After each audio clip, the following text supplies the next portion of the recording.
বন্ধুরা, বৎসরত নাটকের ২০ নম্বর পর্বটি কবে, কখন এবং কোথায় মুক্তি পাবে সব আপডেট জানতে আজকের ভিডিওটি শেষ পর্যন্ত অবশ্যই দেখবেন। এই পর্বে আসছে ভয়ঙ্কর এক মোড়। রুমানের মা চালবে বড় এক চাল। সে মায়ার মামা মামিকে টাকা দিয়ে তাদের মুখ বন্ধ করে ফেলবে। আর টাকার লোভে তারা বলবে মায়া আর জামালের সংসার আর টিকবে না।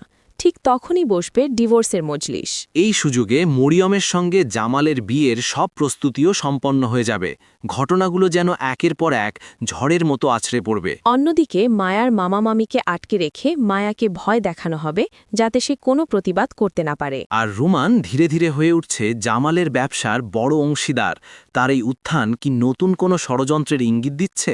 এমন টানটান উত্তেজনা আর চমকে ভরা গল্প নিয়ে বৎসরত নাটকের ২০ নম্বর পর্ব আসছে আগামী ৩রা মার্চ মঙ্গলবার বিকাল ঠিক ৩:৩০ শুধুমাত্র ঈগল ইসলামিক নাটক ইউটিউব চ্যানেলে। নাটক সম্পর্কিত সর্বশেষ আপডেট এবং নতুন পর্ব সবার আগে পেতে এখনই চ্যানেলটি সাবস্ক্রাইব করে রাখুন। তো বন্ধুরা, আজকের মতো এখানেই বিদায়। পরবর্তী নতুন ভিডিওতে আবার দেখা হবে। ততক্ষণ পর্যন্ত সবাই ভালো থাকুন, সুস্থ থাকুন। ধন্যবাদ সবাইকে। আল্লাহ হাফেজ। ধন্যবাদ সবাইকে। আল্লাহ হাফেজ।